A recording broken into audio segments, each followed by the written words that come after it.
ఆర్తధ్వని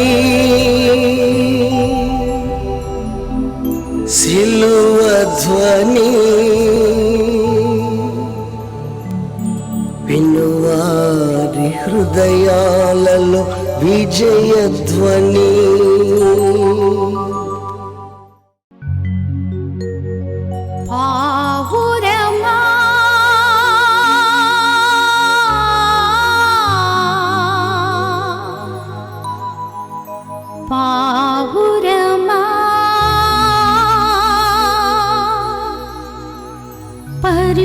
పరిశుద్ధాత్మా పావురమా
పావురమా పావురమా పావురమా పరిశుద్ధాత్మ పావురమా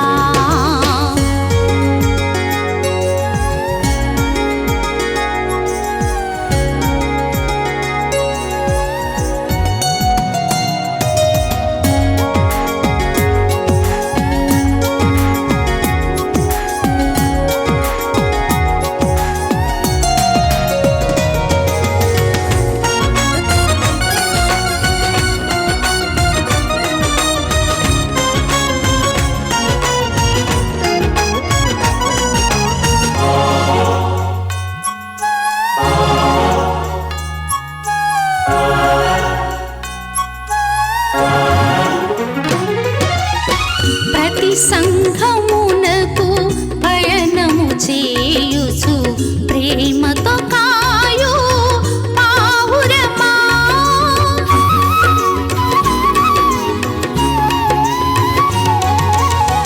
ప్రతి సంఘమునకు పయనము చేయుచు ప్రేమతో కాయు పావురమా సంఘములన్నీయు ఒక సంఘముగా సంఘములన్నీయు ఒక సంఘముగా మార్చడి కూర్చెడి పావురమా మార్చడి కూర్చెడి పావురమా పావురమా పావురమా పరిశుద్ధాత్మ పావురమా పావురమా పావురమా పరిశుద్ధాత్మ పావురమా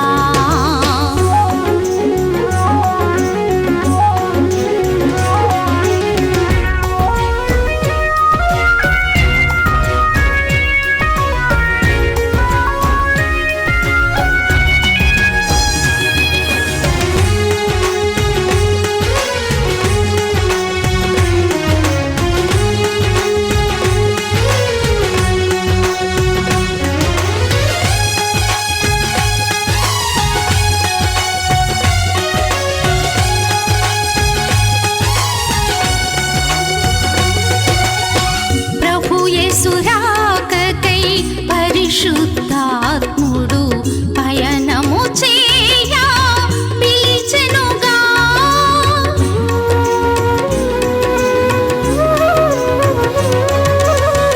ప్రభు యేసు రాకకై పరిశుద్ధాత్ముడు పయనము చేయ పిలిచెనుగా పరిశుద్ధాత్ముని పిలుపును గాంచి పరిశుద్ధాత్ముని పిలుపును గాంచి పరుగిడి రారే ప్రియజనమా పరుగిడి రారే ప్రియజనమా పావురమా పావురమా పరిశుద్ధాత్మ పావురమా పావురమా పావురమా పరిశుద్ధాత్మ పావురమా నా వరమా.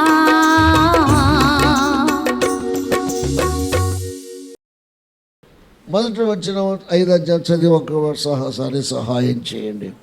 సహోదరులారా, ఆ కాలములను గూర్చి ఆ సమయములను గూర్చి అక్కర్లేదు అంటే 4వ అధ్యాయాన్ని టచింగ్ అన్నమాట. ఎవరైనా చనిపోయినప్పుడు జ్ఞాపకార్థ కూటాలలో క్రీస్తునందు విశ్వాసం ఉంచి చనిపోయిన వాడు ఎక్కడికి వెడతాడు, దైవ నియమాన్ని వాడు ఎలా పాటిస్తున్నాడు, ఏం జరుగుతుంది అనే విషయాలు 4వ అధ్యాయంలో పొందుపరచబడ్డాయి. కానీ ఒక్క ముక్క నేను దీనికి టచింగ్ ఇస్తా. అదేంటండి, ఒక వ్యక్తి చనిపోయినప్పుడు ఆ ఇంటి వారు దుఃఖపడుతూ ఉంటారు, ఏడుస్తూ ఉంటారు. ఏడుపులు రకరకాలు ఉంటాయి, అవన్నీ మీకు తెలుసు, అందరికీ తెలుసు. ఏడుస్తూ ఉంటారు. ఆ ఏడ్చుచున్న వారిని ఓదార్చుటకు గాను క్రైస్తవ నిరీక్షణ ఎంత గొప్పదో తెలియచెప్పడానికి గాను మరణము జయించి తిరిగి లేచిన యేసు ప్రభు ద్వారా తిరిగి లేపబడతారు, యేసుక్రీస్తు ఉండే స్థలానికి వారు కూడా వెడతారు అని తెలియచెప్పే విషయాలే 1 తెస్సలోనియన్స్ 4వ అధ్యాయము. వాటిని మీరు ఒకరితో ఒకరు పంచుకొని ఒకరిని ఒకరు ఓదార్చుకొనుడి అంతవరకే చెప్పగలను నేను. దాని కంటిన్యూస్లో 5వ అధ్యాయాన్ని టచ్ చేశాడు. ఏమంటున్నాడో చూడండి. 5వ టచ్ చేశాడు. ఆ కాలమును గూర్చి ఆ సమయమును గూర్చి మీకు రాయనక్కర్లేదు అంటే మీకు కొన్ని తెలుసు. పై అధ్యాయం ఇంకా కొన్ని విషయాలు టచ్ చేశారు. అంటూ ఏమన్నాడంటే రాత్రి వచ్చునని మీకు బాగుగా, రాత్రి వేళ దొంగ ఎలాగూ వచ్చును అలాగే ప్రభువు దినమును వచ్చునని మీకు బాగుగా తెలియను. దేవునికి స్తోత్రం. ప్రభువు వస్తాడు సంఘాన్ని తీసుకువెళ్ళటానికి. ఆ వచ్చుట అనే విషయాన్ని దేనికి పోల్చాడంటే దొంగ ఎలా వస్తాడో అలా వస్తాడు. అంటే యేసు ప్రభు వారు దొంగ అని కాదు. దొంగ ఎలా వస్తాడు? ఈ వివరణ మళ్ళీ యోహాను సువార్త 10లో ఉంది. సాతాను గురించి ఉంది. ఇప్పుడు దాని అంతా చెప్పలేము. దొంగ చెప్పి రాడు. దొంగ గేటు గుండా ధైర్యముగా రాడు. దొంగ దైవజన్యము లేక ఏదో చేస్తాడు కానీ వాడు చెప్పి నేను వస్తున్నా అని రాడు. ఎందుకంటే వాడికుండే భయం వాడికి ఉంటుంది. కానీ ఇక్కడ అర్థం ఏంటంటే యజమానులకు ఒక ఇంట్లో దొంగతనం చేయాలి అనుకున్న ఆ వ్యక్తి చెప్పి రాడు. అంతవరకు అర్థం చెప్పి రాడు. నేను ఇదిగో వస్తున్నా. కొన్ని సినిమాల్లో మనం చూసాం, చిన్నప్పుడు చెప్పి వచ్చిన సందర్భాలు కూడా ఉన్నాయి. ఇక్కడ చెప్పి రాడు అంటే ఒక్క ముక్కలో మనం అర్థం చేసుకోవాల్సింది ఏంటంటే మనం వెళ్ళిన యేసయ్య అపోస్తలుల కార్యం 1వ అధ్యాయం ప్రకారంగా గలిలయ మనుషులారా మీరేలా ఎలా చూస్తున్నారు? ఈ యేసు ఎలాగో పైకి వెళుతున్నాడో ఈ యేసే అదే రీతిగా మళ్ళా తిరిగి మన కోసం మధ్యాకాశంలోనికి వస్తాడు. ఈలోపు ఏం జరగాలో మరి యేసయ్య ముందు చెప్పారు. మీరు లోకములోనికి వెళ్ళేటప్పుడు లోకము తోడేళ్ల వంటిది కాబట్టి మీ బలము చాలదు కాబట్టి సాతాను సింహాసకుడు ఉన్నది కాబట్టి మీరు కనిపెట్టి ప్రార్థన చేసి పరిశుద్ధాత్మ శక్తిని పొంది పరిశుద్ధాత్మ సహాయముతో లోకములోనికి వెళ్ళి సువార్తను ప్రకటించండి. Praise the lord. విశ్వసించిన వారికి బాప్తిస్మములు ఇచ్చుచు సంఘముల సభ్యులను చేరుస్తూ క్రీస్తు వధువు సంఘమును అభివృద్ధి చేయండి. మరలా ఆ వధువుని తీసుకువెళతానికి ఆయన వస్తాడు. Praise the lord. ఎలా వస్తాడు? చెప్పిరాడు. నిజమే చెప్పిరాడు. అందుకని ఇప్పుడు క్రైస్తవులు ఆలోచించవలసింది ఏంటంటే వస్తాను అన్న యేసు రాక మానడు. కొన్ని సూచనలు మాత్రం బైబిల్లో చెప్పబడ్డాయి కానీ ఆ దినము, ఆ గడియ, ఆ రోజు ఆయన కరెక్ట్గా ఎవరికి చెప్పలేదు. కాబట్టి రక్షణ పొందిన వారు ఆయన ఎప్పుడు వస్తాడో తెలియదు కాబట్టి, ఎప్పుడు దూతలు వచ్చి మనల్ని తీసుకువెడతారో మనకు కూడా తెలియదు కాబట్టి హఠాత్తుగా జరిగే ఈ పరిణామాన్ని గ్రహించి విశ్వాసులారా, దేవుని బిడ్డలారా, పరిశుద్ధపరచబడిన వారలారా, మీ పరిశుద్ధతను మీరు ప్రతి క్షణం మెయింటైన్ చేయాలి. ఇది వదిలిపెట్టకూడదు. ఎప్పుడు దొరుకుతుందో తెలియదు కాబట్టి ఆయన ఎప్పుడో వచ్చి పిలిచిన బిడ్డలారా రండి అన్నప్పుడు మీరు వెళ్ళాలి. అంటే దేవదూతలు వెళ్ళి మన వారిని పోగు చేసుకురండి, మధ్యాకాశంలో ఉంటారు అని దేవదూతలు పంపితే ఆ విధానము ఒక దొంగ వలె హఠాత్తుగా వచ్చినట్లుగా జరిగితే సిద్ధముగా ఉన్నవారే ఎత్తబడతారు. దేవునికి స్తోత్రం. అందుకని ఇంకా రాడులే అని కానీ ఇంకా టైం ఉందలే అని కానీ అనుకుంటే మనం కొంచెం నిర్లక్ష్యము చేసినట్లే. మనకు తెలుసు. పేతురు పత్రికలో ఈ రాకడ విషయం మాట్లాడుతూ పేతురు అన్నాడు, యేసు క్రీస్తు రాకడ విషయంలో ఆలస్యము చేయువాడు కాడు కానీ ఎందుకు ఆలస్యము చేయుచున్నాడు అంటే అందరూ అంతటా మారు మనసు పొందాలి. పొందిన వారు ఇంకా బలపడి మెచ్యూరిటీ అంటాం, ఎత్తబట్టడానికి ఏ శక్తి కావాలో అంత శక్తి వారు పొందునట్లుగా ఆయన ఆలస్యము చేస్తున్నాడు. కానీ మన పరిపక్వత కోసం ఆయన మరచిపోయే దేవుడు కాడు. అలాగే మత్తయి సువార్తలో కన్యకలు బయలుదేరినప్పుడు కూడా పెళ్లి కుమారుడు వచ్చాడు తీసుకొద్దామన్నప్పుడు వెళ్ళినప్పుడు కూడా అందరూ దివిటీలు ఉన్నాయి, అందరూ దీపాలు ఉన్నాయి, అందరూ బట్టలు మార్చుకున్నారు. పెళ్లి కుమారుడు కొంచెం ఆలస్యము చేశాడన్న వార్త విని టైర్డ్ అయిపోయారు. వారు టైర్డ్ అయిపోయారు. 10 మంది పండుకున్నారు. ఈ లోపల శబ్దం వచ్చింది, పెళ్లి కుమారుడు వచ్చేసాడు, మీరు లేవండి, ఎదుర్కోండి. అది యూదుల క్రమం. స్పష్టంగా యేసే చెప్పింది ఏంటంటే, ప్రియులరా 10 మంది లేచారు, 10 మంది దీపాలు వెలిగించారు, 10 మంది ఎదుర్కొంటాను ఉత్సాహంతో ముందుకు వెళుతున్నారు. ఆయన అక్కడ ఆగాడు, వెళుతున్నారు. కాస్త దగ్గరికి వెళ్ళేసరికి కొన్ని దీపములు వెలుగుచుండాను, కొన్ని దీపములు ఆరిపోవచ్చుండాను. స్పష్టంగా మత్తయి అక్కడ చెప్పాడు, నూనె కలిగిన దీపములు వెలుగుచునే ఉన్నాయి. పెండ్లి కుమారుని ఎదుర్కొన్నారు, పాట పాడారు, స్వాగతించారు, సుస్వాగతం పలికారు, ఆయన తీసుకువచ్చారు. కొన్ని దీపములు నూనె లేనందువలన ఆరిపోవచ్చుండెను. నూనెను దేనికి పోల్చాలి మనము? అభిషేకమునకు పోల్చవచ్చు, పరిశుద్ధాత్మకు పోల్చవచ్చు, రక్షణకు పోల్చవచ్చు, ప్రార్థనకు పోల్చవచ్చు. అన్నిటికంటే ముఖ్యంగా సిద్ధపాటుకు పోల్చాలి. Praise the lord. అంటే సిద్ధపాటు నిర్లక్ష్యము చేయకూడదు. కాబట్టి ఇప్పుడే రాడులే అని కొందరు ఆలయాలు అనుకోవటం కరెక్ట్ కాదు. ఎప్పుడు వచ్చేది తెలియదు కాబట్టి జాగ్రత్తగా ఉండాలి. దేవునికి స్తోత్రం. ఇక కిందకి వెళితే ఉంది, కొంతమంది లోకులు అన్నాడు. లోకులు అంటే ఇంకా రక్షణ పొందని వారు, క్రీస్తు సంఘముల సభ్యులుగా చేరని వారు. లోకం అన్నాము, లోకులు లేక లోకస్తులు. ఇంగ్లీష్లో జెంటైల్స్ అన్నాము, అన్యులు, ఇతరులు, క్రైస్తవేతరులు. వాళ్ళ ఉద్దేశం వేరుగా ఉంది. వాళ్ళు ఏమనుకుంటున్నారు అంటే, నెమ్మదిగా ఉన్నది, లోకమంతా నెమ్మదిగానే ఉన్నది కదా, ఏమి భయమేమీ లేదు మనకు, ఇప్పుడు తొందరపడాల్సిన పని ఏమీ లేదు. దీంట్లో మనకేం కనిపిస్తోంది? నిర్లక్ష్యము కనిపిస్తోంది. దీన్ని వాళ్ళు సువార్తలు యేసు ప్రభు కూడా చెప్పారు. నేను వచ్చేటప్పుడు ఎలా ఉంటుంది అంటే, పెండ్లు చేసుకునేవాడు చేసుకుంటూనే ఉంటాడు, భూమిని దున్నేవాడు దున్నుతూనే ఉంటాడు, విత్తనాలు చల్లేవాడు చల్లుతూనే ఉంటాడు, జరిగే కార్యక్రమాలు జరుగుతూనే ఉంటాయి. కానీ హఠాత్తుగా ఆయన వస్తాడు. దేవునికి స్తోత్రం, హల్లెలూయా. కాబట్టి ఇలాగ జరుగుతుంది కాబట్టి, మన చేతుల్లో లేదు కాబట్టి మనము చాలా చక్కటి క్రమాన్ని పాటించవలసిన పద్ధతి ఉంది. కానీ లోకలు ఏమనుకున్నారంటే, ఆ పుట్టిన జరుగుతూనే ఉన్నాయి, చూస్తూనే ఉన్నాం, పుట్టేవాడు పుడుతున్నాడు, పోయేవాడు పోతున్నాడు, జరుగుతూనే ఉన్నాయి, పండునే ఉన్నాయి, తింటానే ఉన్నాము అనుకుంటున్నారు. అలా అనుకోవటం కూడా కరెక్ట్ కాదు. ఎందుకని?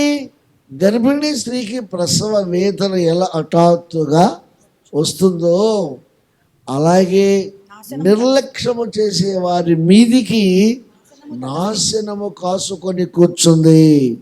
నాశనము రాబోతుంది.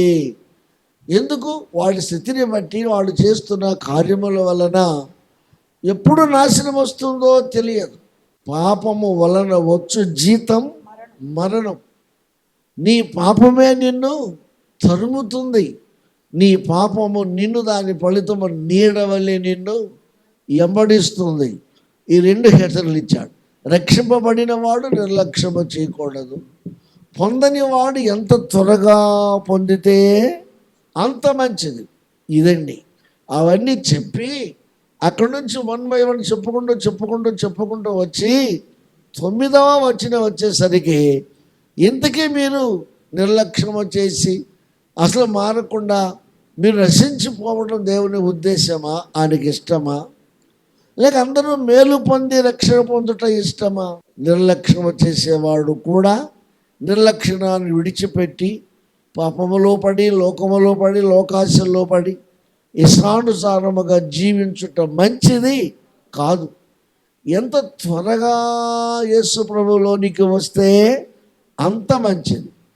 ఆ విషయాలు క్లియర్గా చెప్పి చివరికి తన ఉన్నతమైన ఉద్దేశాన్ని చెప్పాడు. ఎందుకు దేవుడి ఉద్దేశం ఏంటంటే, ఎవడు నరకానికి పోవటం నాకు ఇష్టం లేదు, ఎవడు పాపం చేయడానికి అలవాటు పడి పాపములోనే కంటిన్యూ అవటం నాకు ఇష్టం లేదు, నశించటం నాకు ఇష్టం కాదు. ఏ తల్లిదండ్రులు కూడా బిడ్డలు చెడిపోవాలని కోరుకోరు కదా, అవునా? ఎలాగైనా మేలు పొందాలనే కోరుకుంటారు కదా. అందుకని ఇది చెప్పాడు. రక్షింపబడిన వారు గట్టిగా ముందుకు వెళ్ళాలి, పొందని వారు ముందడుగు వేసి పొందు విధానములోనికి రావాలి. అందుచేత ఈ సందేశం మీరు ఎంతమంది వింటున్నారు? మరి మీరు రక్షణ పొంది కూడా పొందేసేవలే, ఏదో బాప్తిసం పొందే చర్చికి వెళుతున్నాం, వస్తున్నాం, ఏదేదో కొన్ని కార్యక్రమాలు కూడా చేస్తున్నాము. లూకాసు సువార్త 18వ అధ్యాయంలో యేసు ప్రభువు చెప్పారు, ఒక పశ్చాత్తాపపడే పాపికిని మత ఛాందసవాదికి ఉన్న తేడా ఏంటో చెప్పారు. మత ఛాందసవాది మత సంబంధమైన విధి విధానాలకే అవకాశం ఇచ్చి తనను తాను పొగుడుకున్నాడు, తన మతాన్ని పొగిడాడు, తన ఉపవాసాన్ని పొగుడుకున్నాడు, తన దాన ధర్మాలను పొగుడుకున్నాడు, తన దశంభాగాన్ని పొగుడుకున్నాడు, తన సహాయాన్ని పొగుడుకున్నాడు. పశ్చాత్తాపం లేదు. నువ్వు ఇచ్చే రక్షణ ముందు నేను ఇచ్చేది ఏ పాటిదయ్యా నా జ్ఞానం వాడికి లేదు. కానీ బయట ఉన్న సుందరైతే పరలోకము తట్టు చేతులు ఎత్తుటకైనా ధైర్యము చాలక, అయ్యా నేను ఏ పాటి వాడనయ్యా, నన్ను క్షమించమని అడగడానికి కూడా నాకు నోరు రావటం లేదు తండ్రి అంటూ పశ్చాత్తాపడి రొమ్ము బాదుకుంటూ అడిగాడు, పాపినైనా నన్ను క్షమించు. స్వయంగా యేసు ప్రభువు చెప్పాడు. వీళ్ళిద్దరిలో ఈ మత ఛాందసవాది అలాగే ఉండిపోయాడు. వాడు శాస్త్రికి, ఇశ్రాయేల్ జనాంగానికి గుర్తు. ఈ వ్యక్తి అన్యుడు. తన తప్పు తాను తెలుసుకొని ఒప్పుకొని విడిచిపెట్టి నీతిమంతునిగా తీర్చబడి ప్రశాంతతతో ఇంటికి వెళ్ళాడు. Praise the lord. వీళ్ళిద్దరిలో దేవుని చిత్తం ఎవరు నెరవేర్చినట్లు, దేవుని ఉద్దేశాన్ని ఎవరు సఫలము చేసినట్లు? రియల్గా పశ్చాత్తాపడి ఆయన ముఖములోకి చూడటానికి కూడా చూసే ధైర్యము చాలక సిగ్గుపడి తల వంచుకొని దించుకొని వాస్తవాన్ని చెప్పుకొని ప్రభువు చేత రక్షింపబడుట అనే వరుసలోనికి వచ్చి వెళ్ళిన వాడే దైవచిత్తం అర్థం చేసుకున్నవాడు. కాబట్టి మరి ఇటు మాట మత సంబంధంగా కొంతమంది అలా పోతున్నారు. అలాది మంచిది కాదు. క్రైస్తవులు కూడా చూస్తూ నిర్లక్ష్య వైఖరి, పర్వాలేదులే, పాస్ గారు చెప్పడం బాప్తిసం పొందేశాం, ఏదో చేసాం, అక్కడ వచ్చినా మనం వెళ్ళినా ఇబ్బంది వెళ్ళి పరలోకి వెళ్తాం అనుకోవటం కాదు. ఒక వ్యక్తి ఎత్తబడాలి అంటే దానికి తగిన పరిపక్వత కావాలి.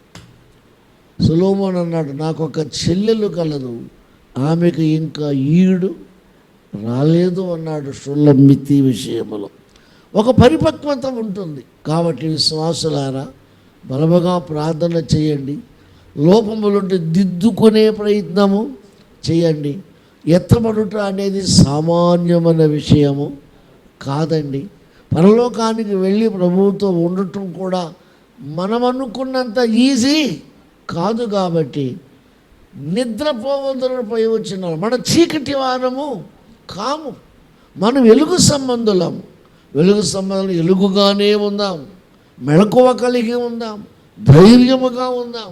తెలుసు, మనకు తెలిసిన వారు తెలుసుకున్న రీతిలో ఇంకా తెలుసుకుంటూ ముందుకు వెడదాము అన్నాడు. దేవునికి స్తోత్రం. ఇది అర్థం కానివాడు ఏదో అనుకుంటాడు, ఏమీ రాదనుకుంటాడు. హఠాత్తుగా అలాగ జరిగితే ఒకవేళ మరణమే ఆ వ్యక్తి మీద దాడి చేస్తే ఆ వ్యక్తి పాపములోనే ఉండి తన ప్రాణాన్ని వదిలితే పొరపాటును కూడా పరలోకి వెళ్ళే అవకాశము లేదు. కాబట్టి రక్షణ పొందిన వాడు పరిపక్వత వైపు చూడాలి, పొందని వాడు పొందడానికి ముందుకు రావాలి. ఫైనల్గా దేవుని ఉద్దేశం ఏంటంటే తండ్రిగా రక్షణ పొందుటయే. హల్లెలూయా. అందుకే దేవుడు సమస్తాన్ని వదిలి క్రీస్తుగా ఈ లోకమునకు వచ్చి ఒక వ్యక్తి రక్షణ పొంది ఉన్నత స్థానాన్ని చేరుకోవడానికి ఏది చేయాలో దానిని చేశాడు. Praise the lord. ఇంకా రెండో వ్యక్తి కోసం మిగల్చలేదు, మిగిలిస్తే ఇంక అవడం వల్ల ఏ పరిస్థితి కూడా లేదు. ఈ ప్రణాళిక అర్థం చేసుకుందాం, ముందుకు సాగుదాం. అట్టి కృప దేవుడు అందరికీ దయచేయును గాక. తలవంచిన ప్రార్థన చేసుకుందాం. తండ్రి మీ నామమునకు స్తోత్రాలు వందనాలు చెల్లిస్తూ ఉన్నాం. మీరు అందించిన ఈ చక్కటి వర్తమానమును బట్టి మీకు మహిమ కలుగును గాక. ఎంతమంది విన్నారో వారు అర్థం చేసుకున్నారు అని మేము నమ్ముతున్నాం. ఇంతకు ఒక వ్యక్తి రక్షణ పొందకుండా పోతే నాకేమైందని అనే దేవుని ఉద్దేశం కాదు. అందరూ తెలుసుకోవాలి, రక్షణ పొందాలి. అందుకే క్రీస్తు ఈ లోకమునకు వచ్చాడన్న సత్యాన్ని క్లుప్తంగా వివరించాము. దాన్ని అర్థం చేసుకున్నారు అనుకుంటున్నాము. ఆ రీతిగా కొనసాగగలుగుటకు సహాయం చేయం.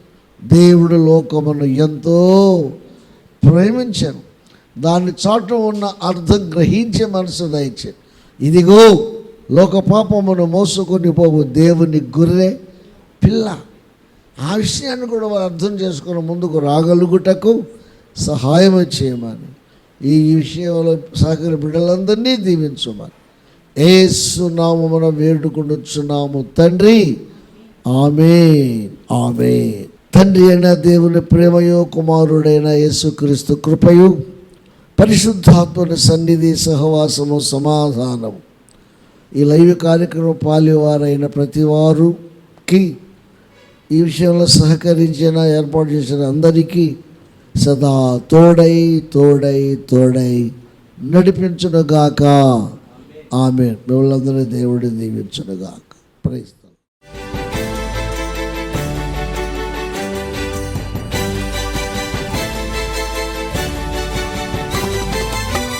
యేసుని మాటలు వినగా వినగా మనసుకు శాంతి, ఆత్మకు రక్షణ.